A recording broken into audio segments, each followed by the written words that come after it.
Les capotes et les toits amovibles sont toujours une source potentielle de problèmes en matière de bruit d'air, de courant d'air et d'infiltration d'eau, quelle que soit la qualité du modèle.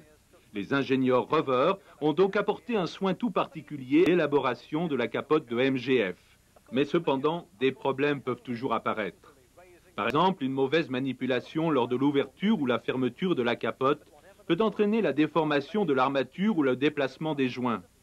Mais quelle que soit l'origine du problème, la voiture vous est finalement confiée avec ordre de faire le nécessaire.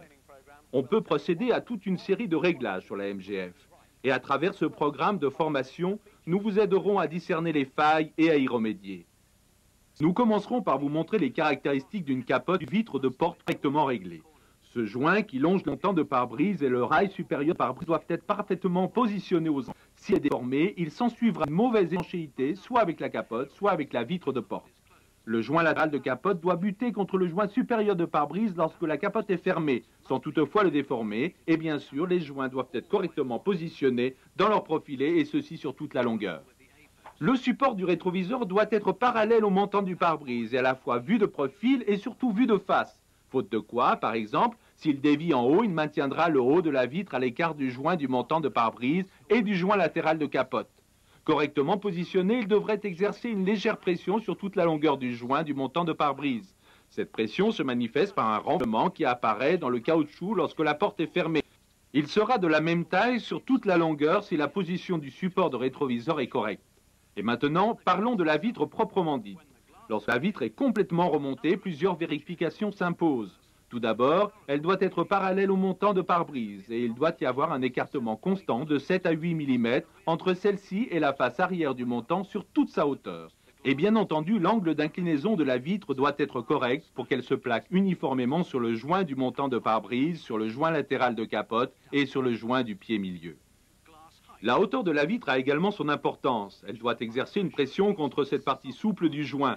Trop haute, elle peut toucher ce bord rigide ou le tissu de la capote lorsque la porte est fermée. Trop basse, elle ne comprimera pas correctement le joint.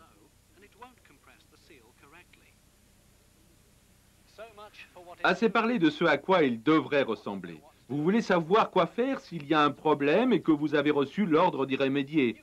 De par votre expérience, vous pourriez vraisemblablement aller droit à l'origine du problème et le rectifier.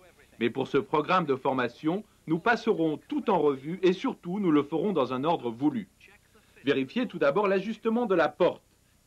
Il est inutile de perdre son temps à régler la vitre pour découvrir finalement que la porte n'est pas correctement ajustée. Vérifiez son profil avec l'aile avant, le seuil et le compartiment arrière. Puis vérifiez les écartements qui devraient être parallèles. Un réglage des charnières est possible pour rectifier la position de la porte si celle-ci n'est pas correcte. À ce propos, si vous réglez les charnières, retirez la gâche pour ne pas être gêné lors de cette opération et remettez-la dès que vous avez terminé. Sa position est également réglable. Assurez-vous que la porte ferme correctement sans avoir à la claquer et vérifiez qu'une fois fermée, le profil arrière de la porte est aligné avec l'aile arrière. Vérifiez ensuite la position des joints latéraux de capote et du montant de pare-brise. S'il est trop avancé comme ceci, il sera déformé lorsque la capote sera fermée. Faites-le donc glisser légèrement vers l'arrière. Regardez la position du joint du montant de pare-brise, dont l'ajustement pourrait être incorrect. Trop haut sur le rail supérieur de pare-brise comme ceci, ou trop bas sur le montant. Dans les deux cas, il ne remplit pas sa fonction correctement. Pour l'ajuster, retirez la gâche du rail supérieur de pare-brise et replacez le joint.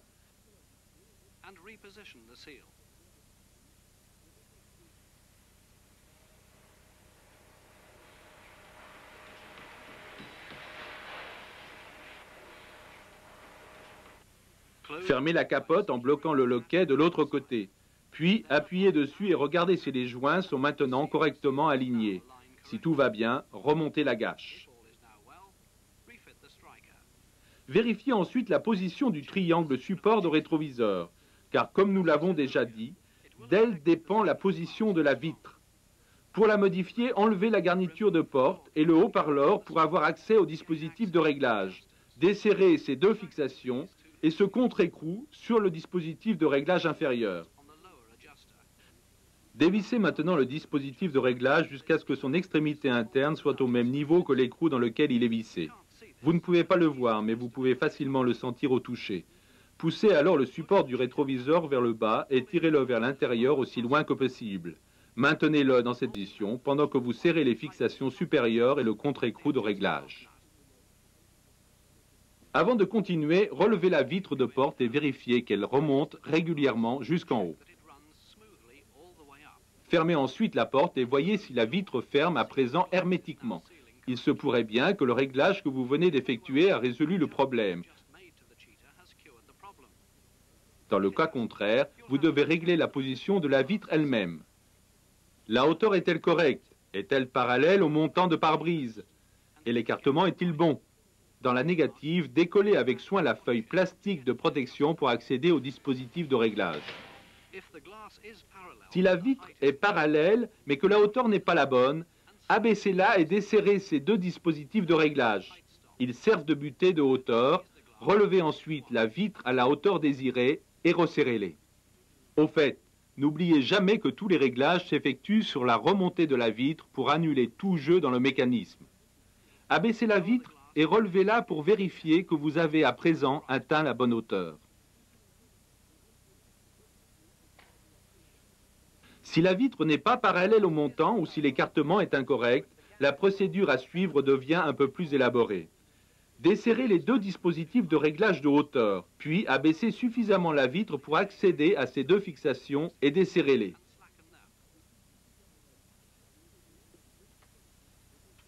Abaissez davantage la vitre jusqu'à ce que vous puissiez desserrer ce support. Le support a depuis été modifié. Les premiers véhicules avaient un support comme celui-ci, mais ce type-là est à présent utilisé. Ils sont interchangeables. Relevez la vitre jusqu'à ce que vous puissiez atteindre à nouveau les deux fixations, puis fermez la porte. Réglez la position de la vitre jusqu'à ce qu'elle soit parallèle et resserrez les fixations. Abaissez à présent la vitre et relevez-la jusqu'à ce que le bord avant et le triangle support du rétroviseur soient alignés. Fermez la porte en poussant sur la vitre et vérifiez la hauteur. Si c'est la bonne, serrez les dispositifs de réglage de hauteur. Dans le cas contraire, changez la position des dispositifs comme indiqué précédemment. Puis, abaissez-la à nouveau pour vous permettre de serrer ce support. Nous vous rappelons que ces réglages s'effectuent sur la course montante de la vitre. Relevez ensuite la vitre et vérifiez que la pression exercée sur le joint est correcte, et ce, tout autour. Si celle-ci n'est pas suffisante, desserrez ce contre-écrou et dévissez le dispositif de réglage jusqu'à ce que son extrémité interne soit au même niveau que l'écrou dans lequel il se visse, tout comme vous l'avez fait auparavant sur le support de vitre avant. Ce réglage incline le haut de la vitre vers l'intérieur, serrez le contre-écrou, fermez la porte et vérifiez la précharge sur les joints. Si elle est encore insuffisante, abaissez la vitre et desserrez ce boulon. Puis faites-le descendre d'un cran sur sa tige et resserrez-le. Revérifiez la précharge. Si elle n'est toujours pas correcte, vous pouvez faire encore descendre le boulon pour arriver à vos fins. Ainsi se terminent les réglages sur les modèles à capote. Mais ajoutons tout de même un mot au sujet des loquets du rail supérieur de pare-brise. Ils sont pré-réglés à l'usine et ne devraient normalement jamais nécessiter d'entretien. Mais il se peut qu'une vibration se crée s'ils sont trop lâches, ou ils pourraient ne pas se verrouiller à la bonne place s'ils sont trop serrés. On doit pouvoir entendre un bruit sec lors de la fermeture et le bouton de sécurité doit s'abaisser. Une vérification simple consiste à essayer d'ouvrir le loquet sans appuyer sur le bouton. S'il se dégage, le loquet peut soit être mal réglé, soit être mal enclenché. Pour vérifier l'enclenchement, la barre doit se placer correctement dans le crochet. Si le réglage est incorrect, ouvrez le loquet, déplacez ce ressort métallique et tournez légèrement ce dispositif de réglage pour rectifier ce problème. Et maintenant, parlons brièvement du toit amovible hardtop. Car si le véhicule en possède un, vous devez vérifier que les réglages que vous avez effectués pour rectifier les problèmes de capote n'affecteront pas au contraire l'étanchéité lorsque le toit sera utilisé. Montez donc le toit sans oublier de toujours boucler en premier les deux loquets du montant supérieur de pare-brise, puis les loquets arrière. Vérifiez qu'ils se positionnent tous correctement. Ils sont également réglables. Les loquets avant se règlent comme ceux de la capote et les loquets arrière en déplaçant cette vis. Examinez ensuite l'ajustement des joints latéraux du toit, surtout à l'endroit où ils rejoignent le joint du montant supérieur de pare-brise, tout comme nous l'avons fait avec la capote. Vérifiez à présent l'ajustement de la vitre. Là encore, il devrait être correct puisque vous l'avez déjà calé contre le montant du pare-brise. Mais en réalité, nous avons remarqué que le toit amovible est quelquefois légèrement plus haut que la capote. Et il faudra peut-être relever un peu le réglage de la hauteur de vitre. Mais dans ce cas, faites attention de ne le relever qu'au minimum nécessaire, sous peine d'affecter son ajustement avec la capote. Une fois que tout est bien, vous pouvez alors procéder au remontage de la porte. Assurez-vous que la feuille plastique de protection n'est pas endommagée ou fendue, sinon changez-la. Et lorsque vous la posez, elle doit être collée tout autour pour empêcher l'eau de s'infiltrer dans le véhicule. Et pour finir, vous devez tester l'efficacité de vos réglages. Un test d'étanchéité pour les entrées d'eau et un test sur route pour les bruits d'air. Ainsi se terminent les réglages de la capote et des vitres de la MGF. Avant de conclure, récapitulons les points dont nous venons de parler. Vérifiez la position du joint de montant supérieur de pare-brise et des joints latéraux de capote. Le joint du montant supérieur de pare-brise doit être perpendiculaire à l'angle sans se déformer. Et les joints latéraux doivent juste venir buter contre celui-ci lorsque la capote est fermée. Les profils de la porte doivent être corrects dans l'ouverture et le support de rétroviseur doit être aligné avec le montant de pare-brise dans les deux sens. Si tout va bien jusque-là, vous pouvez passer au réglage des vitres de porte. Réglez-les en position parallèle avec les montants de pare-brise, leur hauteur par rapport aux joints latéraux de capote et l'écartement de 7 mm entre le montant et la vitre. Réglez enfin l'inclinaison des vitres de façon à leur faire exercer une légère contrainte sur les joints.